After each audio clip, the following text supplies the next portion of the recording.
Pada kesempatan kali ini saya akan menjelaskan tentang materi kearsipan untuk kelas 10 OTKP, yaitu membahas tentang pengertian, syarat, fungsi, dan jenis arsip.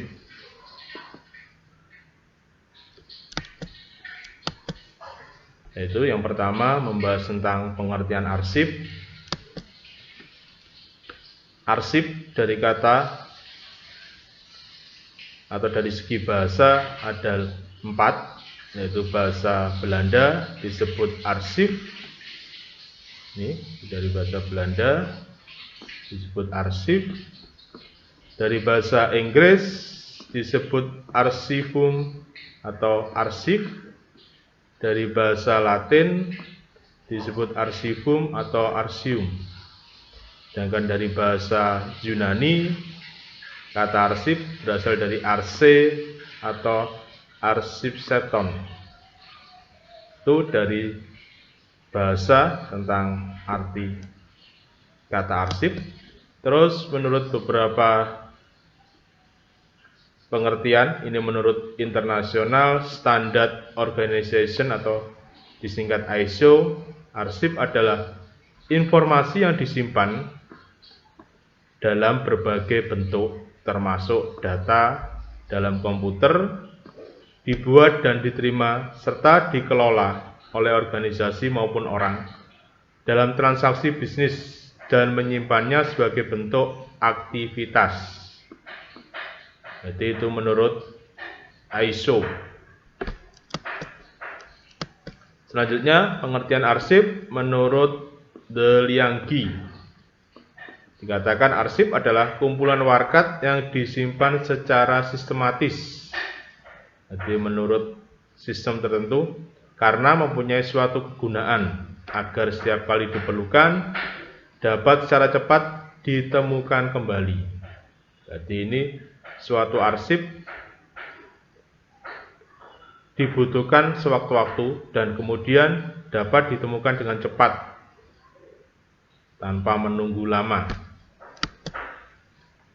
Sedangkan menurut Undang-Undang Nomor 43 Tahun 2009, ini adalah undang-undang tentang kearsipan, yaitu menjelaskan arsip adalah rekaman kegiatan atau peristiwa dalam berbagai bentuk dan media sesuai dengan perkembangan teknologi informasi dan komunikasi yang dibuat dan diterima oleh lembaga negara, pemerintahan daerah, lembaga pendidikan, perusahaan, organisasi politik, organisasi kemasyarakatan, dan perseorangan dalam pelaksanaannya kehidupan bermasyarakat, berbangsa, dan bernegara. Itu tentang pengertian arsip. Kita berlanjut ke pengertian kearsipan. Jadi tadi arsip itu adalah bendanya, sedangkan di sini nanti pengertian kearsipan ini adalah kegiatannya. Yang pertama menurut Undang-Undang Nomor 43 Tahun 2009 tentang kearsipan menjelaskan kearsipan adalah hal-hal yang berkenaan dengan arsip. Jadi berhubungan dengan arsip. Sedangkan menurut Kamus Besar Bahasa Indonesia, kearsipan adalah manajemen perlengkapan arsip. Jadi di sini manajemen pengelolaan yang berhubungan dengan arsip. Sedangkan menurut Wursanto, kearsipan adalah sistem, metode, atau cara yang telah direncanakan dan dipergunakan dalam pengurusan arsip. Itu pengertian kearsipan. Terus berlanjut ke syarat-syarat dan fungsi arsip. Ini ada 3. Yang pertama, dokumen tersebut memiliki nilai kegunaan. Jadi suatu arsip atau suatu benda dikatakan sebagai arsip, syaratnya yang pertama yaitu memiliki nilai kegunaan. Yang kedua, dokumen tersebut disimpan secara teratur dan terencana. Jadi menurut sistem tertentu. Nanti pada pertemuan selanjutnya akan kita bahas sistem-sistem tentang arsip. Yang ketiga, dokumen tersebut harus dapat ditemukan dengan mudah apabila diperlukan. Tadi sudah saya jelaskan. Jadi suatu arsip itu tidak harus digunakan pada waktu itu. Jadi kalau kemudian hari dibutuhkan, itu dapat dengan mudah dan cepat diperlukan atau ditemukan. Sedangkan untuk fungsi arsip sendiri, yang pertama adalah mendukung proses pengambilan keputusan. Ini penjelasannya, untuk mengambil sebuah keputusan, seorang manajer harus memperhatikan informasi-informasi yang berkaitan dengan masalah tersebut. Ini berhubungan dengan perusahaan. Jadi misalnya tentang pemberian sanksi bagi pegawai karena mungkin melanggar, datang terlambat, atau melakukan kesalahan dalam pekerjaannya. Nah, kalau dalam kehidupan sekolah, ya kayak terlambat datang sekolah, terlambat datang mengumpulkan tugas, yaitu seorang guru akan mengambil keputusan, anak ini dapat diberi nilai berapa. Terus berlanjut fungsi yang kedua, menunjang proses perencanaan. Dijelaskan, penyusunan perencanaan membutuhkan banyak informasi yang berkaitan.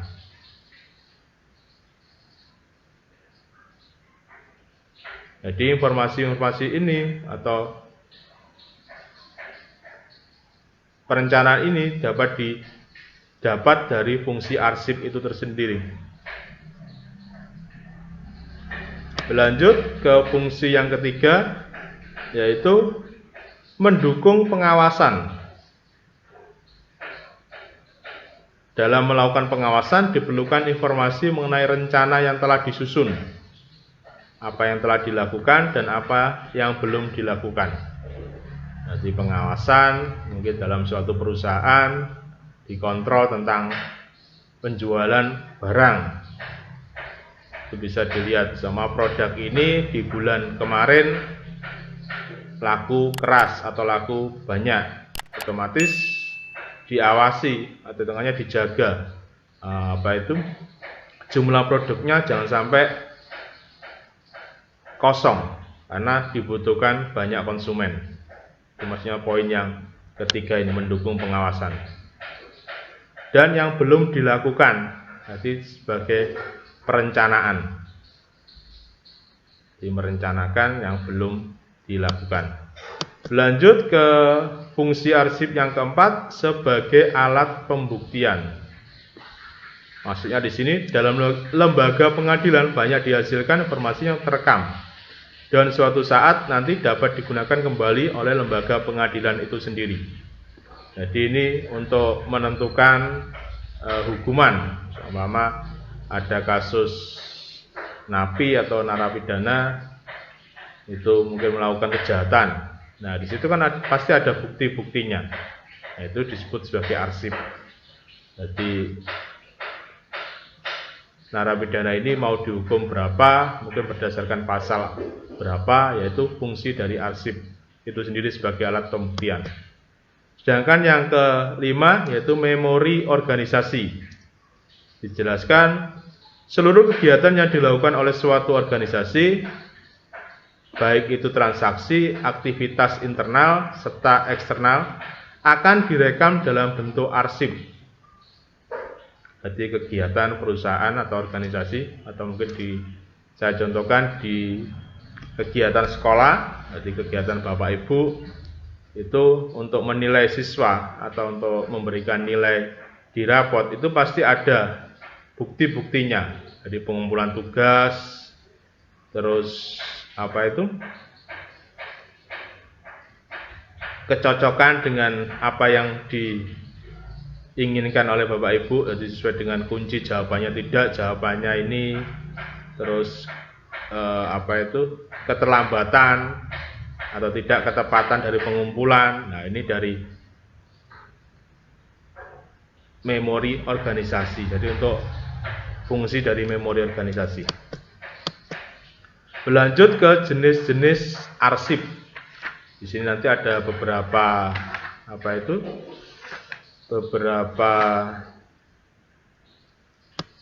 klasifikasi. Yang pertama menurut subjek atau isinya, ini terdiri dari 10. Yang pertama arsip umum, ya arsip yang standar yang ada di lapangan atau untuk publik, jadi masyarakat itu dapat mengetahui dengan di sini. Yang kedua arsip pemerintahan, jadi yang berhubungan dari pemerintahan desa, pemerintahan kabupaten, pemerintahan negara. Terus arsip politik, ini hubungannya dengan politik, contohnya mungkin tentang pemilihan kepala desa.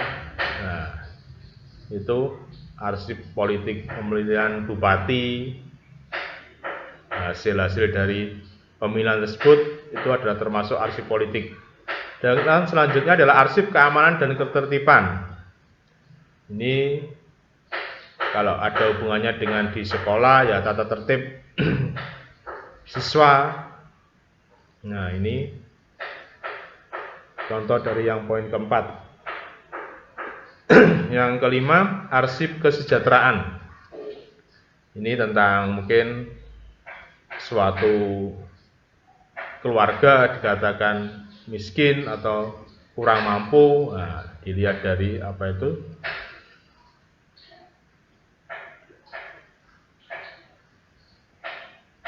kartu yang dimiliki oleh keluarga tersebut. Kartu Indonesia Sehat. Nah, itu biasanya untuk menentukan kartu Indonesia Pintar, juga untuk menentukan kesejahteraan suatu keluarga. Terus arsip perekonomian. Ini berhubungan dengan kegiatan ekonomi. Mungkin tentang ekspor impor suatu perusahaan. Nah, atau suatu negara. Terus berlanjut ke arsip pekerjaan umum atau ketenagaan. Ini tentang hubungannya dengan tenaga kerja. Jadi mungkin bisa lamaran pekerjaan, ijazah pekerja, atau hitungannya prestasi pekerja selama dia bekerja. Terus arsip pengawasan. Ini untuk mengawasi tentang tentang pekerjaan yang dilakukan oleh seorang pekerja. Terus berlanjut ke arsip kepegawaian. Ini yang bersama dengan yang poin ke-7. Kalau di sini untuk arsip kepegawaian lebih individual. Di sini.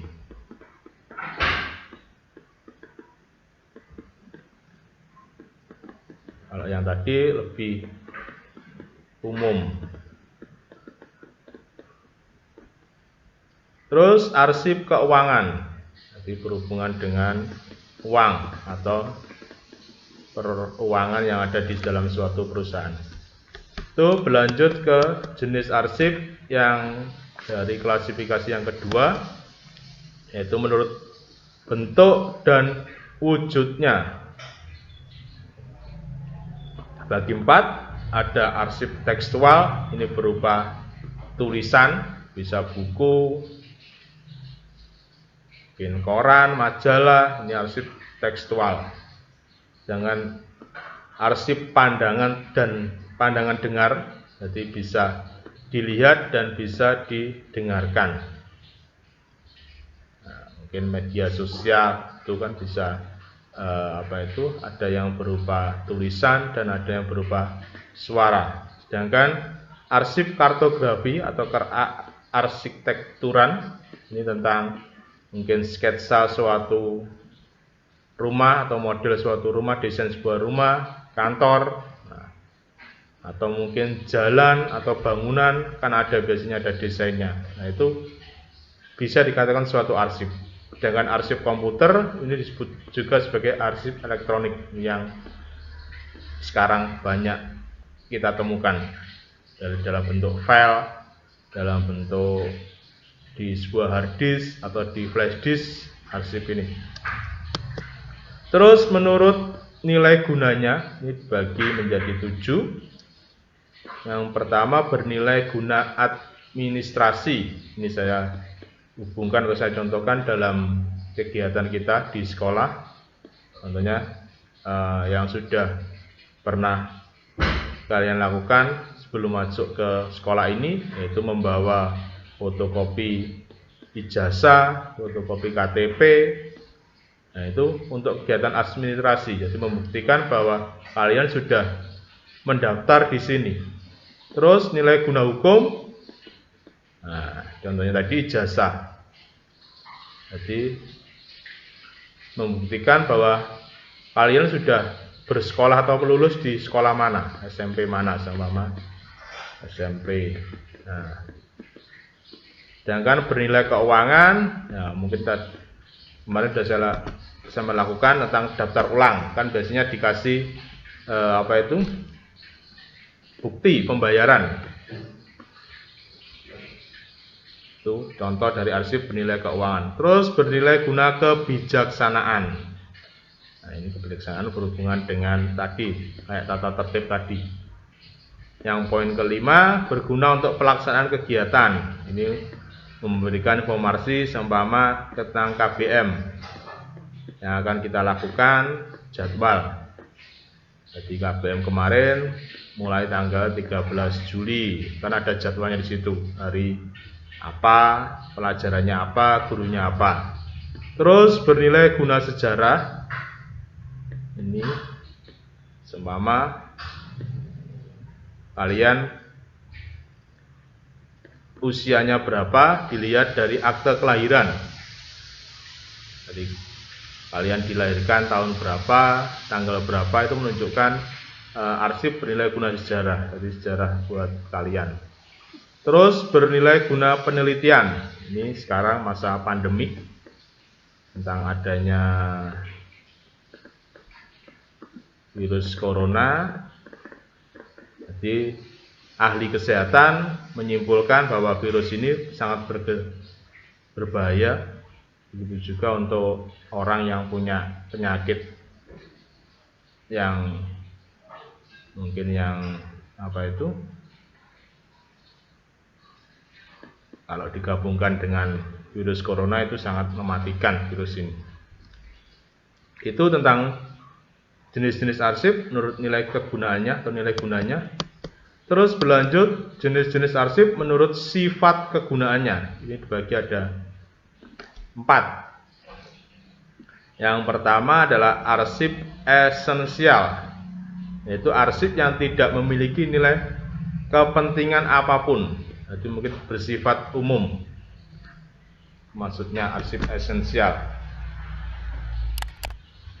Dia hanya sebagai pengantar saja. Sedangkan yang kedua, arsip yang diperlukan, yaitu arsip-arsip yang memiliki nilai kegunaan, namun sifatnya hanya sementara. Contohnya mungkin undangan, undangan panggilan wali murid. Nah, ini contoh dari arsip yang diperlukan. Sedangkan arsip penting, ini adalah arsip yang memiliki nilai hukum atau pendidikan, keuangan, dan sejarah. Jadi contohnya ijazah, rapot. Nah, ini nilai arsip penting. Sedangkan arsip vital, nah ini berhubungan sifatnya permanen. Contohnya yaitu akte kelahiran, terus akte pendirian perusahaan,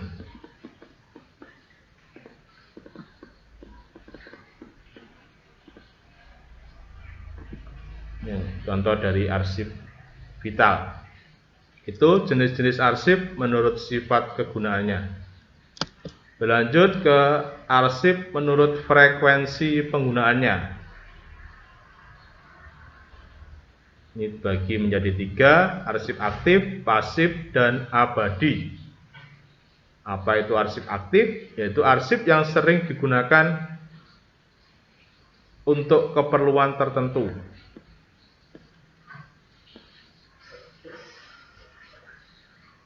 Sedangkan arsip pasif Ini arsip yang jarang digunakan atau hanya digunakan apabila diperlukan. Jadi intensitasnya di sini lebih besar arsip aktif.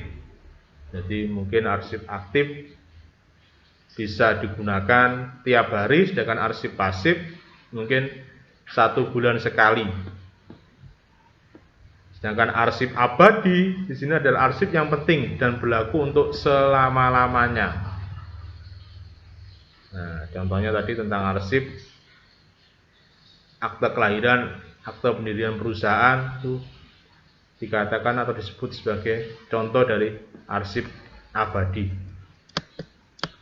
Sedangkan selanjutnya poin yang ke-6, arsip menurut fungsinya dibagi menjadi 2, arsip dinamis dan arsip statis.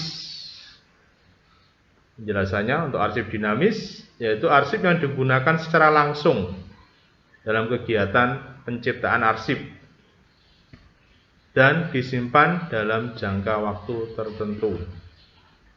Langsung dan disimpan dalam jangka waktu tertentu.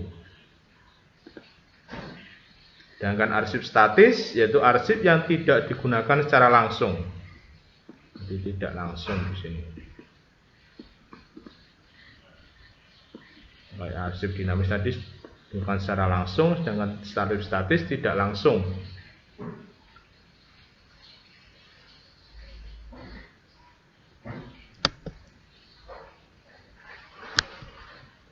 Sedangkan yang ke-7 ini menurut tempat penyimpanannya atau pemeliharaannya dibagi menjadi 2 juga, yaitu arsip terpusat dan arsip tersebar. Penjelasannya arsip terpusat yaitu arsip yang penyimpanannya atau pemeliharaannya diletakkan pada satu tempat atau terpusat. Jadi contohnya di sini di SMK yaitu di kantor tata usaha disimpan di situ. Sedangkan arsip unit atau tersebar ini disimpan di unit-unit tertentu. Jadi seumpama mau mencari data siswa kelas 10 OTP atau OTKP ya disimpan di kelas 10 OTKP. Jadi tidak disimpan hanya satu tempat. Begitu juga kelas 10 PHT mungkin ya sama disimpan di kelas 10 PHT. Ini itu penjelasan saya tentang pengertian arsip, syarat dan fungsi dan jenis arsip. Ini nanti ada pertanyaan, tolong dijawab di buku tugas kalian. Yang pertama yaitu dari bahasa asal kata arsip itu ada berapa? Terus sebutkan. Itu yang pertanyaan pertama. Yang kedua, arsip menurut Delianggi itu apa? Yang ketiga, jelaskan arti kearsipan menurut Kamus Besar Bahasa Indonesia. Yang pertanyaan yang ketiga. Yang keempat, sebutkan syarat-syarat arsip. Dan yang kelima, sebutkan arsip menurut sifat kegunaannya. Itu tugas yang harus sampean kerjakan, nanti dikumpulkan maksimal jam 21.00. Kurang lebihnya saya minta maaf yang besar-besarnya. Nanti kalau ada kesulitan bisa tanya chat pribadi saya. Akhir kata, wassalamualaikum warahmatullahi wabarakatuh.